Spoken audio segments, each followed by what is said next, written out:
para cada um jovem negro que perde a vida branca, perdem a vida 3. Aí você vai perguntar, como o professor Cláudio vê isso? Eu vejo da seguinte maneira. Primeira coisa, eu tendo um contato com as organizações policiais desde 2002, eu observo uma coisa muito característica, né? Em que esses confrontos, essas mediações, elas deveriam ser realizadas de uma outra forma. Primeiro que o Estado deveria ter políticas públicas, né, voltadas para a questão da educação, né, e da saúde. E sou totalmente contra, né, sou totalmente contra a questão do militarismo. Hoje, eu acho que em nossa sociedade não existe espaço para uma visão militarizada de uma política de segurança pública, né? Eu prestigio fortemente o uso da inteligência e da investigação criminal. Então, se a maior parte da população que é submetida à tortura, à morte, né, são das camadas mais baixas, e nessas camadas mais baixas, mais carentes da sociedade, estão inseridos os negros, eu acho que algo urge de ser feito imediatamente. É que existe um fortalecimento da perícia criminal e médico-legal nesse país. Eu não estou dizendo que ela não exista, ela existe. Mas ela, infelizmente, ainda é muito pouco acessível às pessoas que têm carências e têm sofrimentos que são causadas por armas de fogo e de outro tipo de violência qualquer. Então, dentro desse aspecto, se não houver uma política que fundamente a atuação da polícia em ciência e tecnologia e preservação dos direitos humanos, nós não vamos chegar a lugar nenhum. Alguns vão dizer, sem isso não resolve nada. Isso não é verdade. Até pelo convívio que eu, ao longo desses anos, tive, não vou dizer que é muito estreito, mas é um certo convívio, vi vários criminosos sendo presos sem haver sequer uma troca de tiro. Essa situação de invasão de comunidade, como se aquilo ali fosse um ponto a ser conquistado, é algo que, sinceramente, não cabe numa sociedade civilizada, né? Mas para que isso ocorra, tem que haver certas manifestações. Eu acho que essas manifestações têm que partir da sociedade organizada, dos movimentos sociais, das universidades, enfim, de todas aquelas pessoas que são conscientes e veem que estão nessa situação uma oportunidade para você fazer uma compreensão melhor da justiça. Eu montei meu grupo de pesquisa, né? Tenho 40 teses, dessas eu tenho orgulho de dizer que 8 foram defendidas por negros, né, e pardos. É um número em torno de 20%, mas é um número da qual eu me orgulho. Inclusive, né, para esse seminário aqui, eu vou mostrar os slides. O trabalho do Luminol é um trabalho que foi feito em parceria com a Letícia, que está ali, aluno de doutorado, né? Letícia, só para identificar, uma aluna que está comigo há 15 anos e é uma pessoa que realmente me deu essa grande alegria, não só ela, mas vários dos outros meus alunos, são vários, né? Mas esse projeto é o carro-chefe. Por quê? Ele é o único projeto, é a única substância que ele se preocupa com a vítima, né? E essa tem que ser a conduta de uma organização policial, é se preocupar com as vítimas, né? Aqueles que sofrem, aqueles que estão sofrendo injustiça, para que a reparação ocorra, né, da forma mais, digamos assim, humanista possível. Eu não estou dizendo que eu estou pregando que os órgãos policiais vão ser santos, não é isso. O que eu estou falando, pregando, é que as coisas têm que ser conduzidas de uma forma diferente, inteligente, com investigação e sustentação de provas científicas e tecnológicas. Deixa eu ver se eu mostro aqui.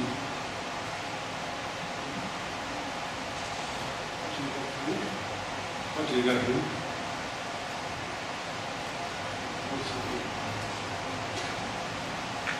Alguém está com...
Isso, muito bom, bravo.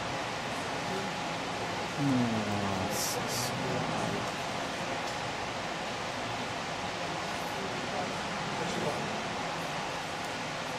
Pode tirar a mão.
Alô? Eu não previ? Bem, desculpe, cara.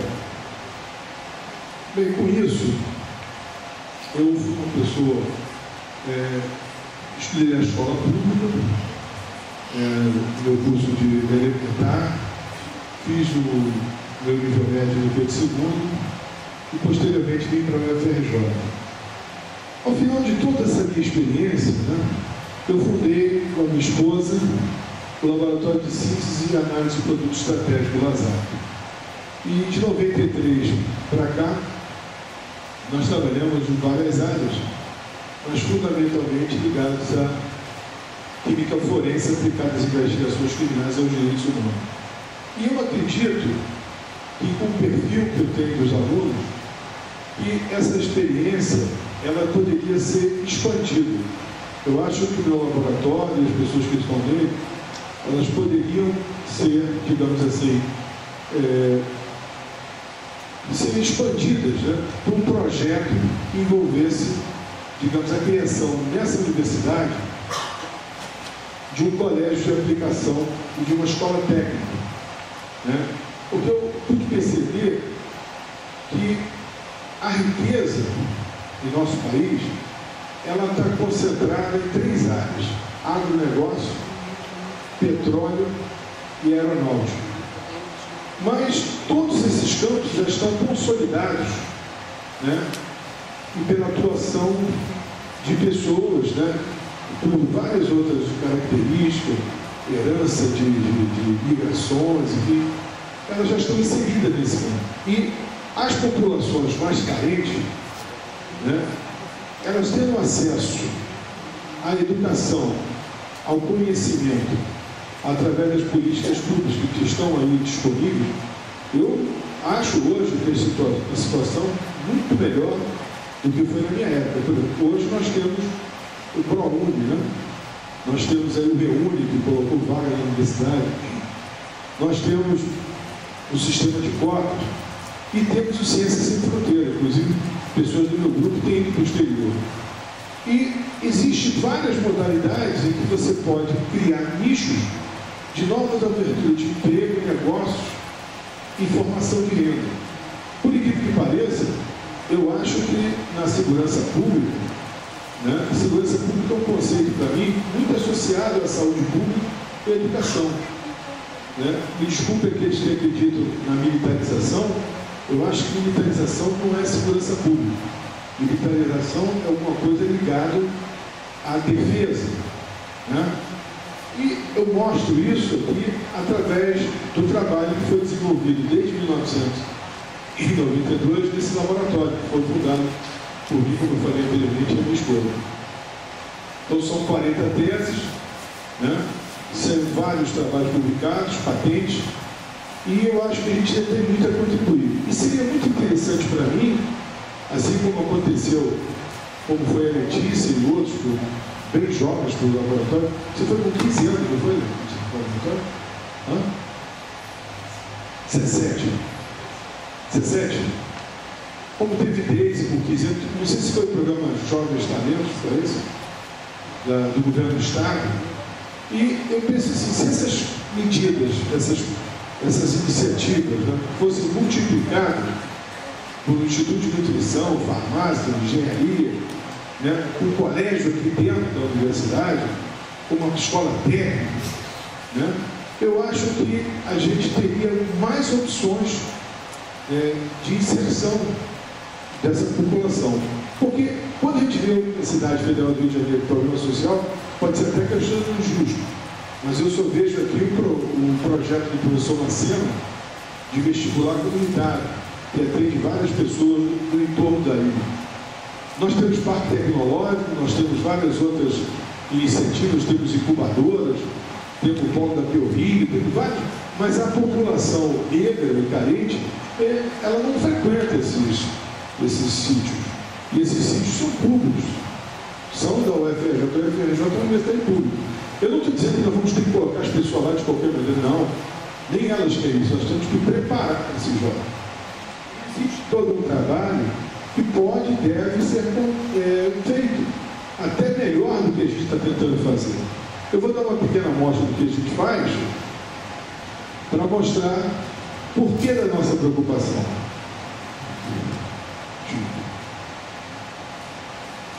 Um estudo revela, o estudo do IPEC, que em Alagoas, negros vivem 4 anos menos que os brancos.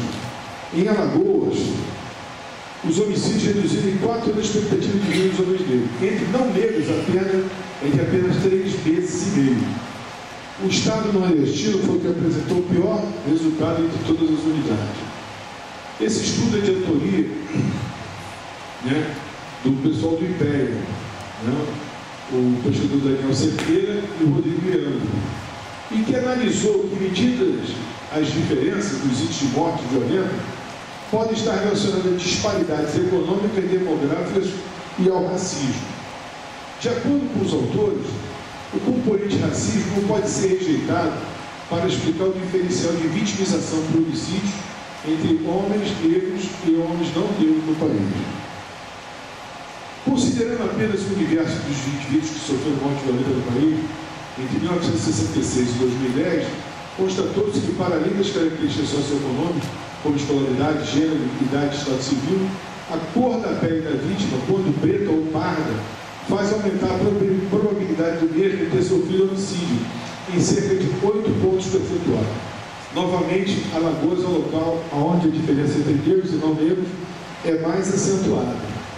A taxa de homicídio para a população negra atingiu em 2010 80 para cada 100 mil indivíduos. Isso é um número altíssimo. No estado, morrem assassinados 17,4 negros para cada vítima de outra cor.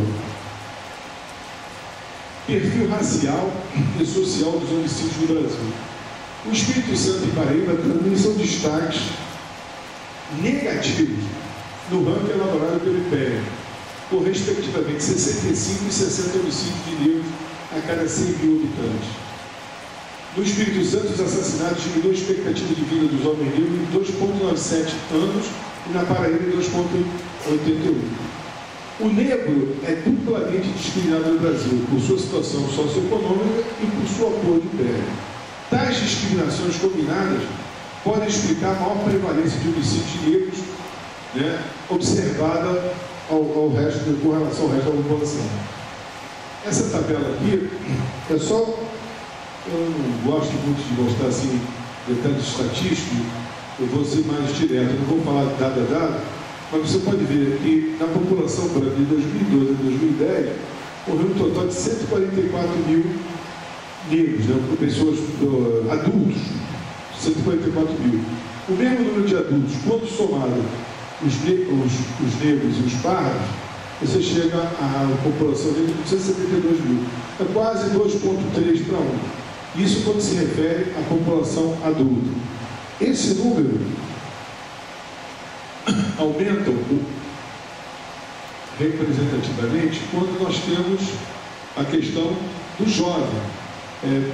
Pessoas de 15 a 21 anos, em que esse número chega a quase mais do que o dobro. 70 mil brancos, né, para 159 mil da raça negra. As outras etnias aparecem, né, em uma proporção bem baixa, mas também com relação ao perfil, né, demográfico da população, eles são minorias mesmo. Bem, outra coisa que a gente observa nisso tudo é que esses crimes são muito associados à impunidade, à falta de investigação, à falta de perícia, à falta de confrontos, à falta de investimento tecnológico. Mata-se porque se mata, entendeu? E a gente vê que existe hoje, criado pelo governo federal, um grupo de persecução penal da Estratégia Nacional de Justiça e Segurança Pública, criado em fevereiro de 2010. O ENASP resultou numa parceria entre o Conselho Nacional de Justiça e o Ministério Público de Justiça e o CNJ, do Ministério da Justiça, o Conselho Nacional de Justiça. Em novembro de 2010, dos inquéritos sobre homicídios abertos, até 2007, pelas polícias civis de todo o país, pelo menos 63 mil estavam inconclusos. Assassinatos não solucionados, o Paraná é o campeão, 9.281, o Espírito Santo em segundo e o Rio de Janeiro em terceiro lugar. Bahia e Minas Gerais acompanham. 6 estados e o Distrito Federal não enviaram informações para esse levantamento. A Secretaria de Segurança do Estado do Rio de Janeiro informa que no Rio de Janeiro, praticamente em 2007, foi registrada uma média de uma vítima de PAF. PAF é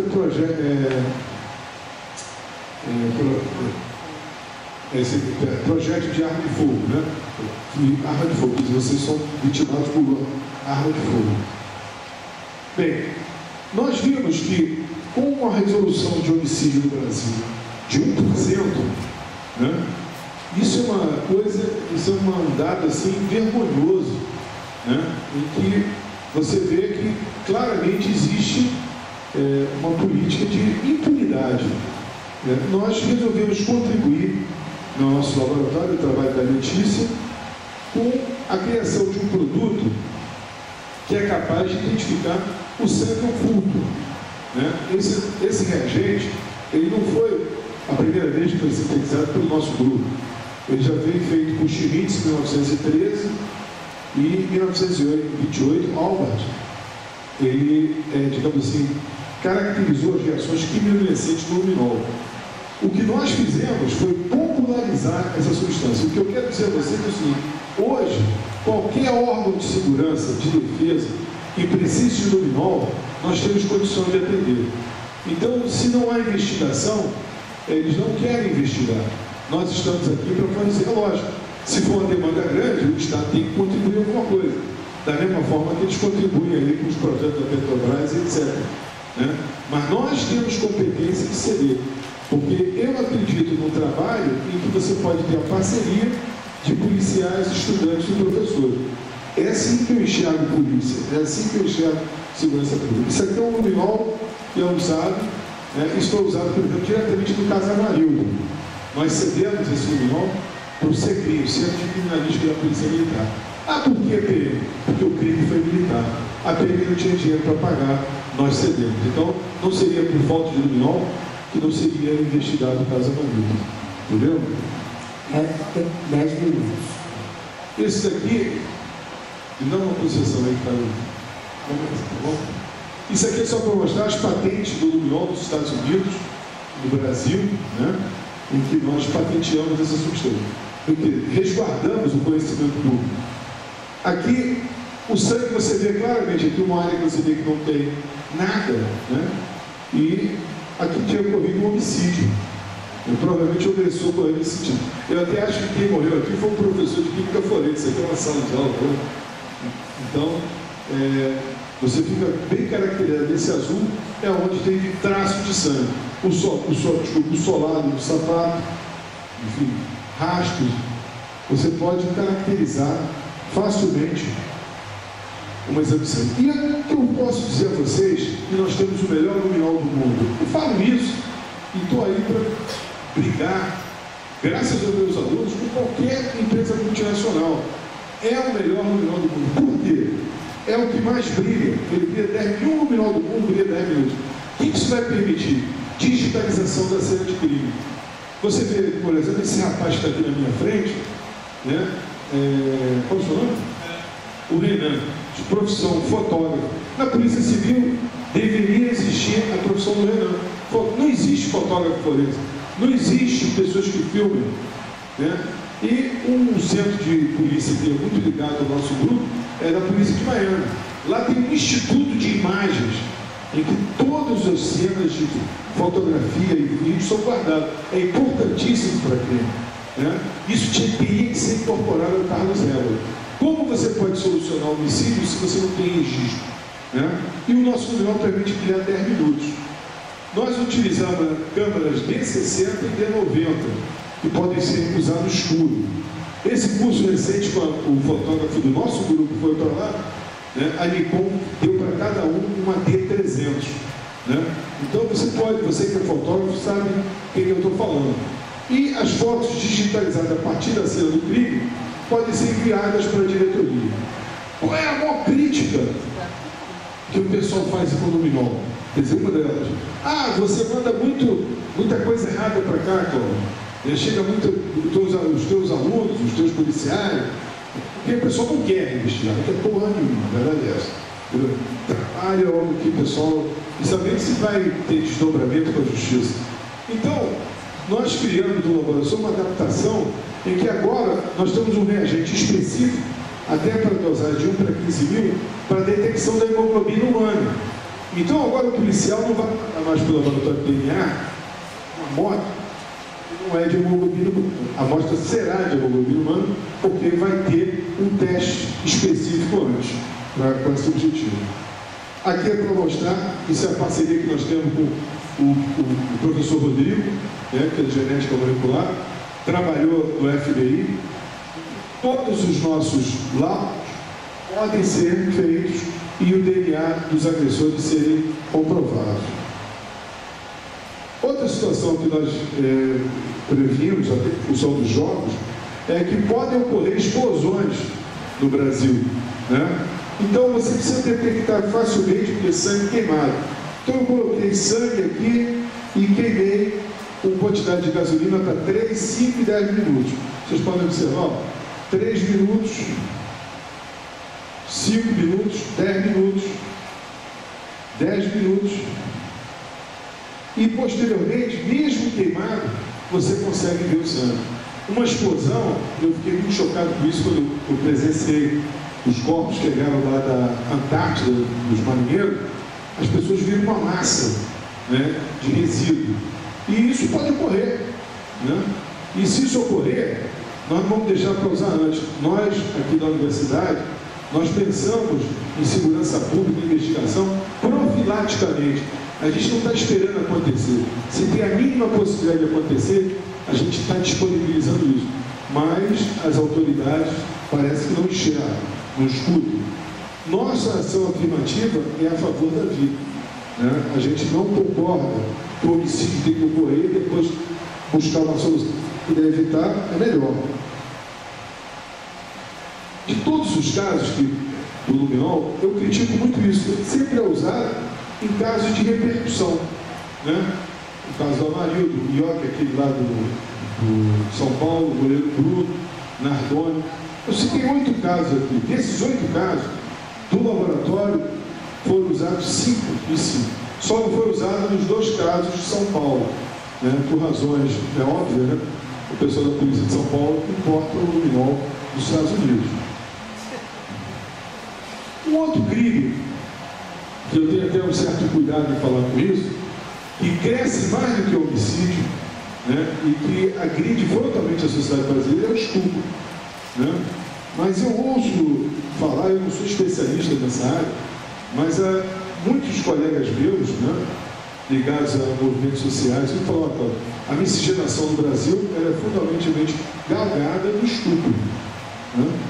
As negras, né, as senzalas eram estupradas pelos colonizadores, né, e aí começaram a ter essa questão de miscigenação. Eu não vou discutir isso, mas eu digo a vocês o seguinte: o estupro hoje é um crime muito mais, digamos assim, em ascensão do que o homicídio. O homicídio está caindo e o estupro está aumentando. Por quê?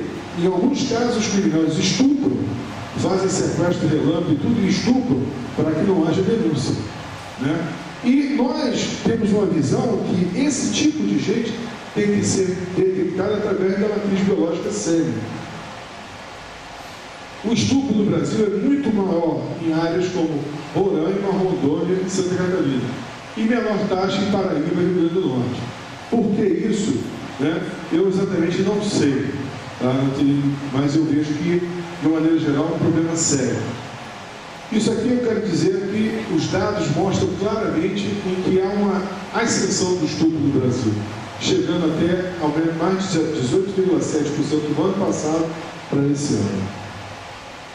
O Rio de Janeiro registra a cada 2 horas um caso de estupro. Não sou eu que estou falando, é um jornal, né, que tem bastante circulação no nosso país. Aqui são os dados, né?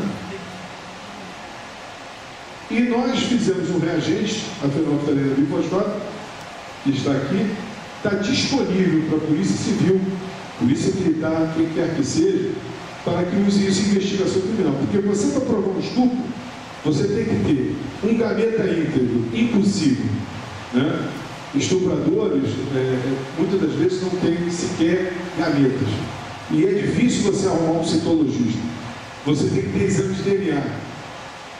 A polícia do Rio tem, mas outros estados não têm laboratório de DNA. Agora, você precisa detectar o que? A fosfatase ácida. A fosfatase ácida é uma enzima que ajuda o quê? A fecundação do óvulo. Então, todo o sêmen é riquíssimo em fosfatase ácida. E foi aí que nós concentramos a nossa estratégia de detecção de fosfatase ácida em sêmen com esse reagente. Então, está aí também disponível aqueles órgãos que queiram usar, é só encaminhar o ofício para o departamento. Isso aqui é só uma amostra, né? Esse aqui são 2 produtos americanos, esse aqui é o nosso, tudo isso é com sêmen, né? Para mostrar que nós somos capazes de fazer, até eu acho bem melhor que eles. Aqui também, os panos, né? Você pode achar. Esse aqui é uma vítima que o corrimento foi detectado. E esse aqui é um caso muito interessante. Aliás, é um trabalho da professora Jamira, ela é policial, e ela tem um convênio com o Museu Nacional, em que ela encontra sêmen larvas de moscas, né? Dessa aqui, Crisoma albicines. Por que você se dedicou a esse trabalho? Eu achei esse trabalho da professora Jamira fantástico. Por quê? Eu fui, várias peritas da Baixada Fluminense me procuraram, e o que eu era interessante, foram peritas, falaram, professor, está acontecendo uma coisa muito estranha. Tudo isso que relatam como homicídio, na verdade, é estupro. São meninas de 13 a 16 anos que são estupradas e mortas e deixadas de não dar erro. Quando a gente chega lá, o corpo já está em adiantado estado de decomposição, e a única coisa que a gente consegue observar é que aquelas larvas todas, e aí? O delegado sempre diz, foi homicídio, mas não foi. Foi estupro seguido de homicídio. E sempre são pessoas que ligam para a delegacia dando a exata posição onde está o cadáver.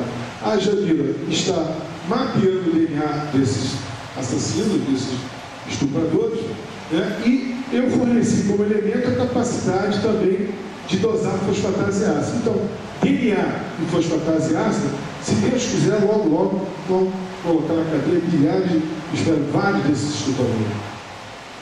E, finalmente, aqui uma contribuição, o nosso reitor, o magnífico reitor, assinou agora um convênio, que vai ser dia 4 na mão da doutora Marta Rocha, de um convênio do meu laboratório da Polícia Civil. Mas o que é mais interessante é que nós temos um curso aqui na Faculdade de Direito, de extensão, né, em que nós usamos vários peritos criminais, vários médicos legistas, vários professores da área de biologia, né, da Faculdade de Direito, que nós damos aula de investigação criminal para autoridades policiais, delegados e investigadores. Qual o problema desse curso? O problema é que nós até agora formamos em torno de 200 pessoas. A Polícia Militar tem um efetivo de 70 mil, quase 60 mil. A Polícia Civil tem 9 mil. Né? E nós temos aí 200 pessoas bem formadas do jeito que a gente gostaria. E quando eu encontro com ele, vejo eles trabalhando em vários lugares, eu fico até orgulhoso. Porque eu gostaria que esse curso tivesse mais incentivo e fosse mais propagado. Porque a vinda da polícia para a universidade não é uma ideia minha, é uma ideia do professor Carlos Lessa. Inclusive o Campini, que organiza isso, foi na época que eu participei da reitoria, e a gente sempre achou isso, que a melhor maneira de acontecer justiça é a interação da universidade com a polícia.